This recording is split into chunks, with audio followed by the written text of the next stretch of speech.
Jemi. Përshëndetje miq, përshëndetje. Jam këtu nga sheshi përballë kryeministrisë. E ringritëm kampin. Morëm plasmas na esorën njerëzit në rekord, karton, karrige, ngroset. E ringritëm brenda 2-3 orëve për ta përballur barbarinë e shërbëtorëve të Edi Ramës. Sot jeni dëshmitar të disa fakteve që unë do i rendis. Së pari, të faktit që qindra policë erdhën në një protest që në këto 28 ditë nuk ka thyer asnjë lule. Këtu sot kishte një numër të konsiderueshëm qytetarësh i cili po vjen duke u rritur nga dita në ditë, nga java në javë. Dhe kjo sigurisht që e ka lebetitur Edi Ramën dhe gjithë shpurën e tij. Dhe në këto ditë ftohta me shi, ne sigurisht që ndërtuam dhe 2 çadra, siç i ka ndërtuar Edi Rama dikur. Edi Rama i ndërtonte në rrugë, pengonte edhe trafikun e Tiranës. Ndërkohë që ne i kemi marrë nëpër masat atyra që të mos pengojnë as trotuarin. 300 policë ka sjell. Dhe janë aq skutha sa nuk erdhën ta bënin kur që populli këtu. Po erdhën kur ne ishim në një numër më të vogël dhe në një mënyrë barbare, me dhunë, kundër çdo rregulli dhe norme, i kanë shkullur duke dëmtuar shumë prej nesh, kanë arrestuar, kanë shoqëruar shumë ata, po kanë arrestuar 4, 3 nga aktivistët, qytetarët, ndodhen në spital.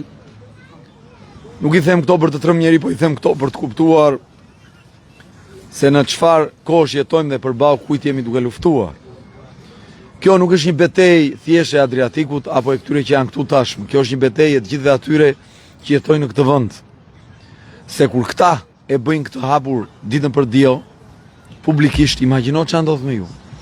Nga ana tjetër, kam një konstatim për median.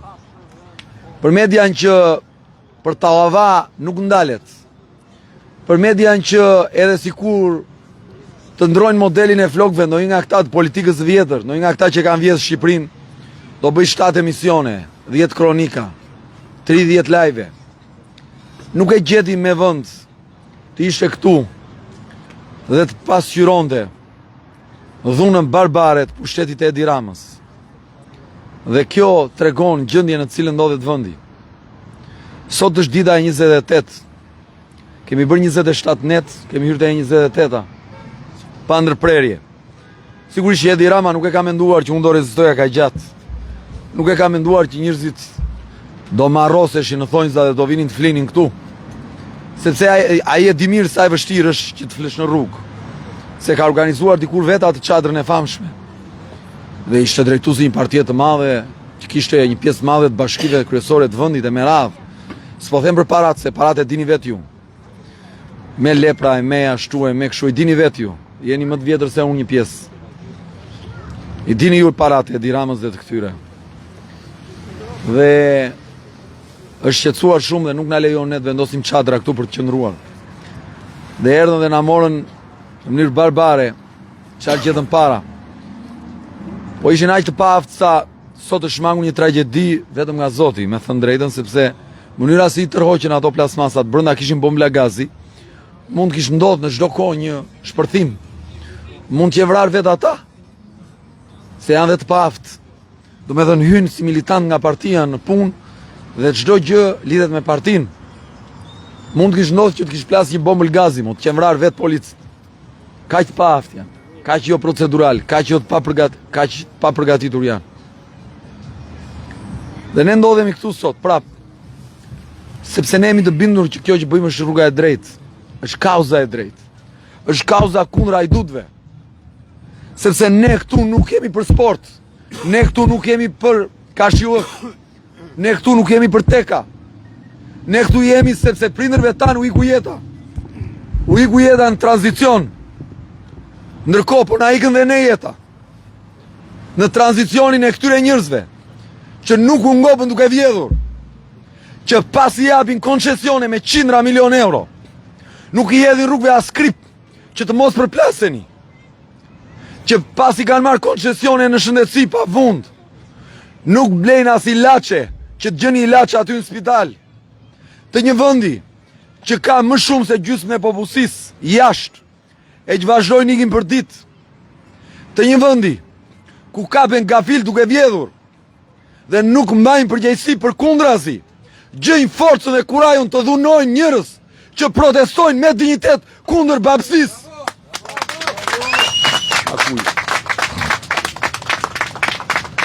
Ja, ky është realiteti. Realiteti një vendi ku ata që duhet ishin sot në akuzë. Ma e pa kuja djetë lutem.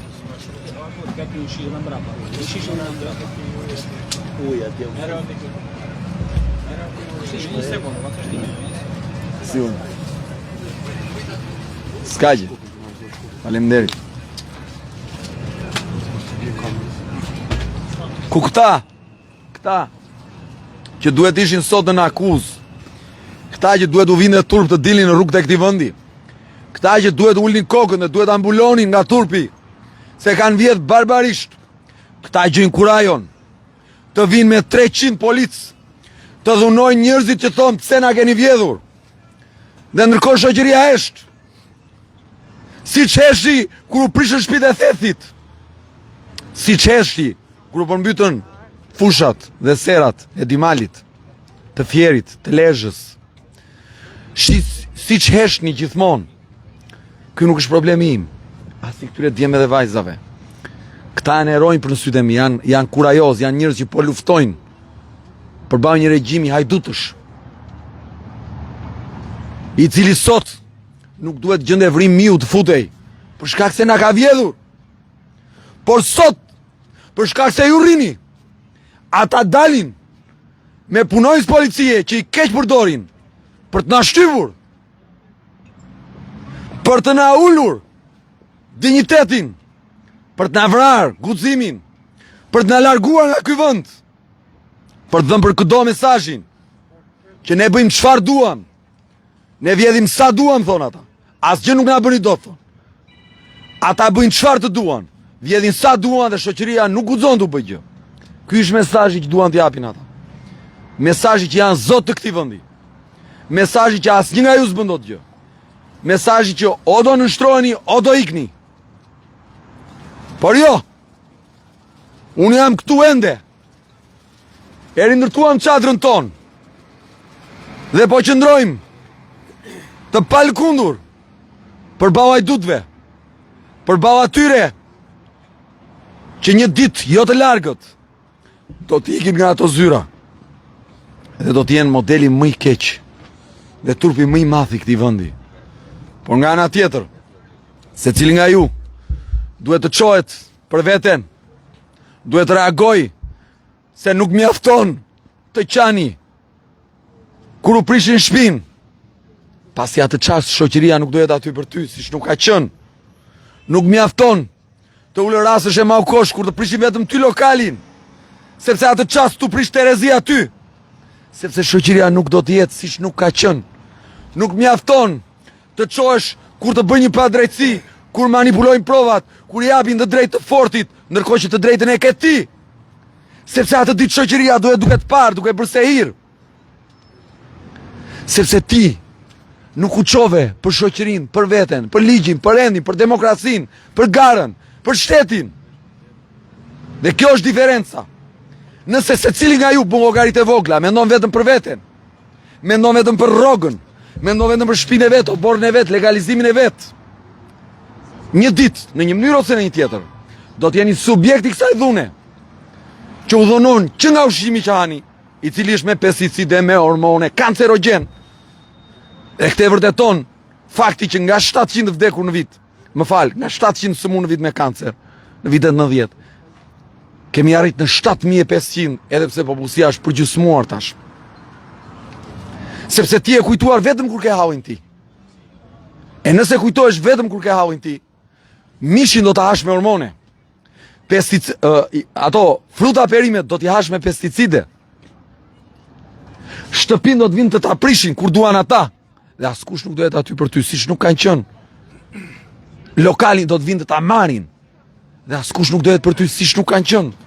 Pronën do të vinë fortët, do të ta vjedhin, siç ta kanë vjedh. Dhe askush nuk dohet aty për ty, siç nuk e qenë. Fëmijën do ta largojnë nga ky vend, këta siç ta kanë larguar, apo siç i largojnë çdo ditë. Dhe askush nuk do thotë gjë, sepse dhe ti nuk the gjë. Për atë dheun, për shtetin, për kombin. Sepse mendove rrogën, mendove hauin, mendove që do më procedojnë, mendove që do më shojnë ashtu, do më bëjnë këtë, do më bëjnë atë. Dhe ti ke frikë. Frikë për çfarë? Frikë të thuash që nuk duhet na vjedhin. Frikë për çfarë? Frikë të reagosh kundër hajdutëve. Për çfarë ke frikë? Të thuash që duhen pensione më të mira dhe lekët nuk duhet i vjedh Belinda Bauku. Për çfarë ke frikë? Të thuash që na duhen subvencione në bujqësi dhe na duhen shpërblime dëmesh për përmbytjet që na e bër dhe lekët nuk duhet i vjedh Belinda Bauku. Për çfarë ke frikë? Të thuash që na duhen tunele me hekur dhe lekët nuk duhet i vjedh Belinda Bauku. Për çfarë ke frikë? Të thuash që na duhen ilaçe në spitale dhe të mos hapi më GoFundMe, e të mos ve më, e të falemi në kisha e xhamia kur kemi hao. Aty të falemi. Po jo për të kërkuar lek, po për të kërkuar mëshirën e të Madhit Zot. Lekët duhet i kërkoni te shteti, te skema e sigurimeve shoqërore dhe shëndetësore. Dhe kjo të ndodh, duhet që të luftohet përballë hajdutëve. Pavarësisht nëse e kanë emrin, ashtu apo kështu. Ndaj duhet luftoni, ndaj duhet të çojeni. Dhe të mos bëni se hir, sepse po u vjedhin, sepse po na vjedhin, sepse po na rrahin, sepse po u rrahin. Nëse ende nuk të kanë rrahur fizikisht, do të rrahin një ditë shumë shpejt. Siç rran ata në Theth, siç rran ata në Valbon, siç rran këta të lokaleve, siç rran ata te Unaza, siç rran ata në Shkoz, siç rran ata në Transballkanike, siç rran ata në Labinot, siç rran ata në Radhim, dhe do të vjedhin, siç na vjedhin të gjithëve çdo ditë. Dhe nuk mjafton thjesht të ankohemi, nuk mjafton thjesht ta themi në kafe, në familje, në shkollë, në punë, po duhet reagojmë kundër. Dhe nuk mjafton të mendojmë vetëm për partinë, se partia pa Shqipëri nuk ka asnjë vlerë, se partit pa popullin e Shqipërisë nuk kanë asnjë vlerë, se partit pa rininë e Shqipërisë nuk kanë asnjë vlerë, se rinia po ikën, se vendi po zbrazet, se popullsia po plaket, se ne nuk reagojmë, se ne heshtim, se ne e shohim, dhe para se të reagojmë dhe para se të bëhemi bashkë kundër skeqes, mundohemi t'i vëmë bish çdo gjëje. Duke shpikur oj teorisht për të justifikuar dhe amnistuar secili divanin e vet që nuk çohet. Çdo njeri që bën diçka i vihet bisht për të justifikuar pa aftësinë e vet për të çuar e për të luftuar përballë këtyre hajdutëve. Sepse janë hajdut. Sepse ti që më dëgjon e di që janë hajdut. Se kur ke shkuar në spital nuk ke gjet ilaçe. As pambuk nuk ke gjet, ke vajte ke bler në farmaci. As Vigol nuk e gjet, ke vajte ke bler në farmaci. Ke fut mik për një ilaç. Pse nuk ka ilaçe? Se vidhemi. Kush i vjedh? Këta. Ndaj të cilve ne kemi dalë dhe po protestojmë. E ndaj të cilve ju duhet dilni të protestoni. Sepse që në fillim të vitit vdiqën 5 njerëz, djem të rinj, burra gra të kësaj republike. Sepse nuk ka rrugë. Sepse nuk ka standarde sigurie në rrugë, sepse askush nuk ma në përgjegjësi në rrugë, sepse ato rrugë janë vjedhur dhe i kanë vjedhur këta. Sepse ti kur je fermer, bujk, blektor, tu dogjën nga zjarret, askush nuk mbajti përgjegjësi, tu përmbytën nga rreshjet, askush nuk mbajti përgjegjësi. Tu than tani nga i ftoti, askush nuk mbajti përgjegjësi. Sepse ti heshte, sepse ti nuk u çove si fermerët grek, të bllokosh rrugët, autostradat me traktor. Sepse ti ke frikë. Frika jote është ushqimi atyre. Frika jote është pushteti atyre. Me frikën tënde ata qëndrojnë pushtet.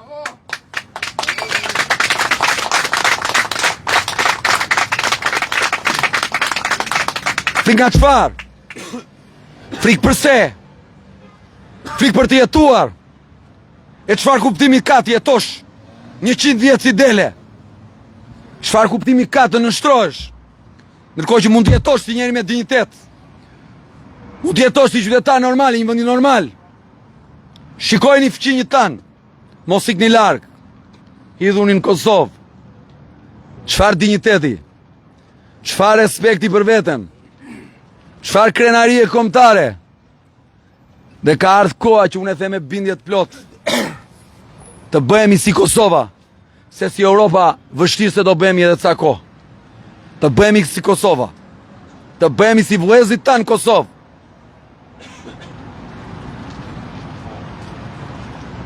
Mos rini dëshmitar të dhunës së një regjimi hajdutësh.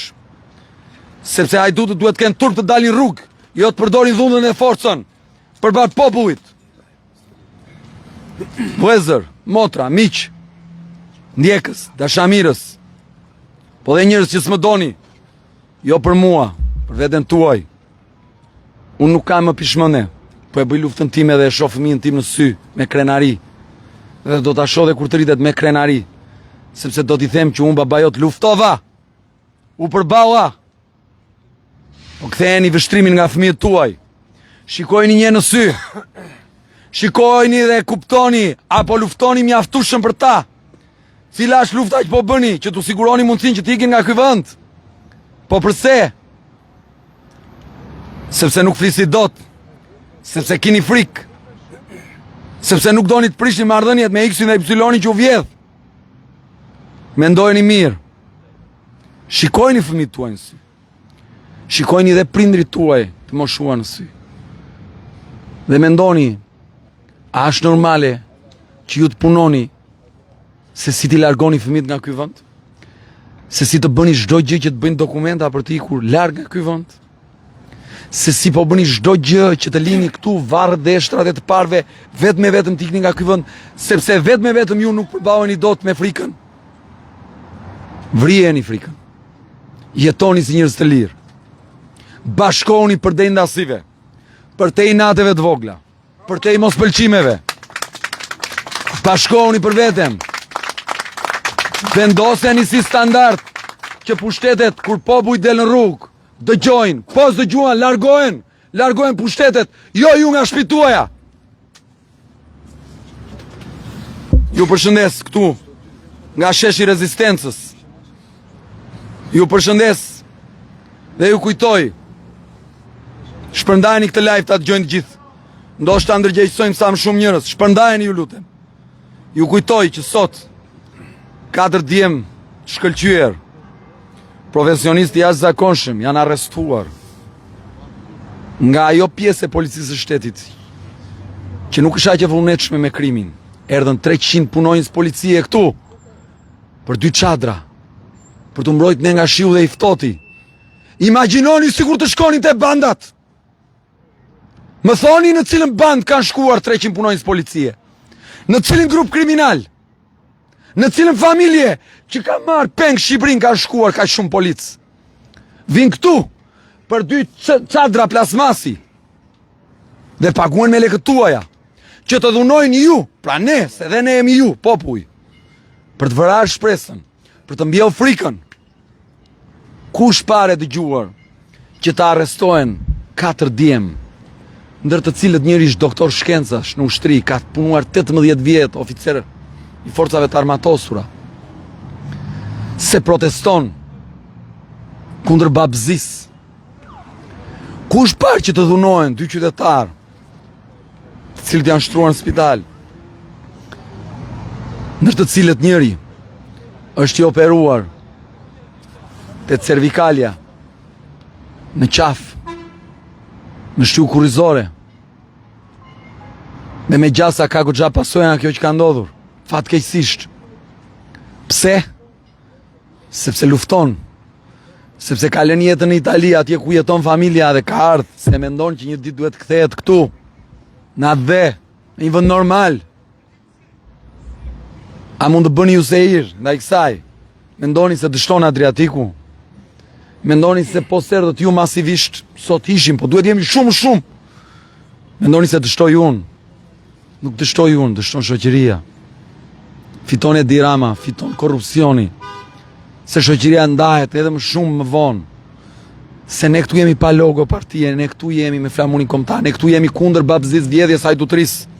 Ne po e bëjmë luftën tonë me shumë dinjitet. E rindërtuam çadrën këtu. Do vazhdojmë këtu. Aq sa të mundemi. Por ju mendojeni mirë. A doni të jetoni në një republikë ku krimit i bëhet policia shofer, siç e pat në Rinas, që shoferi i atij të krimit që u vra ishte punonjës policie. Ja më pës. Ndërkohë qytetarëve të ndërgjegjshëm, doktorëve të shkencave që po luftojnë këtu, avokatëve, mjekëve, që po luftojnë këtu, ekonomistëve, inxhinierëve që janë këtu, u sillen 300 punonjës policie se kanë vendosur një çadër plasmasi. Dhe nga kush? Nga Edi Rama. Nga Edi që bllokoi bulevardi për gjithë Tiranën me çadrën e vet dhe bllokonte rrugët e Shqipërisë me gomat që diqte. Të dalë një qytetar i Tiranës dhe të vijë dhe thotë Adriatik Lapaj më ka penguar kalimin. Më ka ndaluar të shkoj në punë se bllokoi trotuarin apo bllokoi rrugën. Një. Të dalë dhe thotë që trafiku në Tiranë e bën Adriatik Lapaj me çadrën që ka ngrit. Të dalë dhe thotë njëri që nuk shkova dot në dasëm se më pengoi Adriatik Lapaj. Të dalë dhe thotë një që nuk shkuam dot në Vaki se na pengojnë këta të rinj që po protestojnë këtu. Të dalë dhe thotë një që ambulanca nuk kalon se më penguan këta me çadrën e vet. Të dalë një të thotë çfarë kemi penguar ne këtu. Që duhet vinë 300 punonjës policie për të arrestuar njerëz të lirë, të ndershëm. Pse se i themi Edi Ramës i hajdut? Edi Rama o hajdut, o hajdut, o hajdut. Edi Rama o hajdut, o hajdut, o hajdut. Edi Rama o hajdut, o hajdut, o hajdut. Edi Rama o hajdut, o hajdut, o hajdut. Edi Rama o hajdut, o hajdut, o hajdut. Edi Rama o hajdut. Laj vëllezër, motra, prindër, të afërm, dashamirës, njerëz që s'na njihni. Mendojini këto që ju thash sot. Shikojni dhe ato pamje sot. Mendoni dhe televizionet që në lajme nuk i nxorën. Mendoni çdo gjë dhe vendosni. Është një vend normal ky ku mund të jetoni apo duhet ta ndryshoni? E nëse mendoni që duhet ndryshuar, mendoni që duhet ndryshuar tani apo keni kohë për të pritur? Gjykojeni. Ju përshëndes këtu nga çadra, sheshi i lirisë, sheshi i rezistencës përballë zyrës së njeriut më të korruptuar në Europë, një nga më të korruptorit në botë që drejton një qeveri banditësh. Ju përshëndes.